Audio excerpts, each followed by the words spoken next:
تبارك الذي نزل الفرقان على عبده ليكون للعالمين نذيرا. السلام علیکم ورحمۃ اللہ وبرکاتہ. معزز علماء کرام، ائمہ حضرات اور معزز مسلمانوں، ایک درخواست ہے، ایک داعیہ دل میں اٹھا جو آپ کے سامنے پیش کر رہا ہوں. وہ داعیہ یہ ہیں، وہ درخواست یہ ہیں، وہ دل کے اندر کی آواز یہ ہے کہ اگر دنیا میں کوئی آدمی سخی ہوتا ہے، کوئی دینے والا ہوتا ہے، رمضان کے مہینے میں آپ نے دیکھا ہوگا روزی کی حالت میں سیٹھ صاحب سوئے ہیں، مفتی صاحب نے بڑی ہی مشقت کے ساتھ مدرسہ پڑھایا، پھر وہ بیچارے روزی کی تکلیف کے باعث گرمیوں کی شدت میں سوئے بھی ہوں، لیکن اچانک کوئی درد مند سوال پوچھنے والا اپنے ساتھ چند لوگوں کو لے کر آ جائے اور اس کا مسئلہ بھی بڑا ہی سوچنے والا اور غور و فکر پر مجبور کر دینے والا ہو، اور وہ سخی صاحب کے پاس آنے والے چند لوگ ضرورت مند ہوں جن کے چہرے اور لباس سے ہی معلوم ہوتا ہو کہ یہ غربا مساکین ہے، انہیں حالات نے گھیرا ہے، انہیں دکھوں نے پریشان کیا ہے، انہیں مصیبتوں نے ڈیرے ڈال رکھے ہیں، انہیں جو ہے چاروں طرف سے فتنوں نے جو ہے اپنا شکنجہ اور اپنا شکار بنا رکھا ہے. تو وہ سخی صاحب بھی باوجود اس کے کہ وہ تھکے ہوئے ان کے ٹائم ٹیبل کے خلاف ہیں، پھر بھی نواز دیں گے، پھر بھی ان کو جھولی میں کچھ نہ کچھ ڈال دیں گے، انہیں تسلی کے الفاظ دیں گے. مفتی صاحب بھی انہیں اپنے نیند کو، اپنی تکلیف کو، سب کو برداشت کرتے ہوئے قربانی دے کر اور ان کے سامنے بیٹھیں گے، ان کا مسئلہ سنیں گے اور حکیمانہ انداز میں انہیں اس مسئلے کا حل بتائیں گے، اس کا راستہ بتائیں گے. اسی طرح سے عزیزو،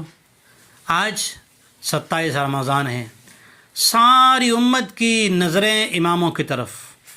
اللہ کی طرف، اللہ کی رحمت کی طرف، پیارے آقا صلی اللہ علیہ وسلم کی اس حدیث کی طرف جس میں آپ علیہ الصلوۃ والسلام نے فرمایا 5 راتوں میں اسے تلاش کرو، ان میں سے ایک رات آج کی ہے. جس میں عمومی طور پر جب امت مسلمہ 27 رات ہوتی ہے تو اللہ کے سامنے گڑ گڑانے کے لیے، اپنی توبہ کرنے کے لیے، گناہوں کی معافی کرانے کے لیے آ جاتی ہے مساجد میں. خصوصاً میرے علماء سے، ائمہ سے اور عموماً پوری امت مسلمہ سے درخواست ہے کہ اگر انسان مفتی صاحب اور سقی صاحب ان کا دل پسیج جاتا ہے، ان کو رحم آ جاتا ہے، ان کے دل میں جو ایک درد بھر جاتا ہے اور ایک شفقت آ جاتی ہے، تو اللہ تو رحم الرحیمین ہے، غفور الرحیم ہے، تواب ہے. اسی نے تو کہا ادعونی استجب لکم، مجھ سے مانگو قبول کروں گا. ادعو ربکم تضرعا وخفیہ، اسے روتے ہوئے گڑ گڑاتے ہوئے پکارو، وہ سننے والا، قبول کرنے والا ہے. اس لیے درخواست ہے آج کی رات میں ائمہ حضرات جب ان کے پاس امت کے نوجوان، بڑے بوڑھے، بچے سب آئیں گے، عورتیں آج کی رات میں دعاؤں کی امید کریں گی، آج اللہ سے مانگ لیجئے، اللہ سے. اس امت کے بڑے بوڑھے بزرگ، سفید ریش، اخلاص سے روزے رکھنے والے، پورا مہینہ حلال روزی سے افطار کرنے والے بھی آپ کی دعاؤں میں شامل ہوں گے. آج کی دعاؤں کی مجلس میں وہ بھی ہوں گے جنہوں نے تنہائیوں میں ہو سکتا ہے جبریل علیہ السلام سے ملاقات کی ہو، وہ بھی ہوں گے جنہوں نے رمضان میں اعتکاف کر کے اللہ کو منا لیا ہو، وہ بھی ہوں گے جنہوں نے روزوں سے، خیرات سے، صدقات سے، علماء کرام کا اکرام کرنے سے، غربا مساکین کے ضرورت پوری کرنے سے ایک تعلق اللہ کے ساتھ بنا لیا ہو. درخواست ہے آج کی رات کو کسی بھی طرح جانا نہ دیجیے، بلکہ اللہ کی اور بندوں کی صلح کروا ہی لیجیے. آج درخواست ہے میرے دوستو، میرے عزیزو، میرے پیارے ائمہ، میرے پیارے علماء، درخواست ہے. آج اللہ تو کریم ہے، ایک سخی کو، ایک مولوی صاحب کو، ایک مفتی صاحب کو بھی جب حالت دیکھ کے رحم آ جاتا ہے تو وہ تو ہمارا رب ہے، ارحم الراحمین ہے.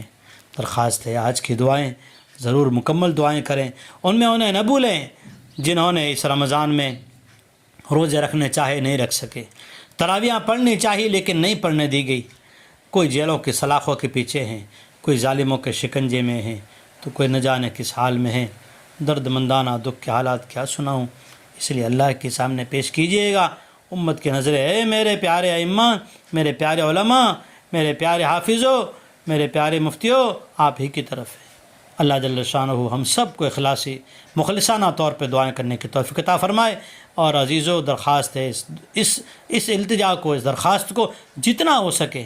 اپنے ساتھیوں کی طرف مغرب ہونے سے پہلے پہلے شیئر کر دیجیے گا۔ السلام علیکم ورحمۃ اللہ وبرکاتہ۔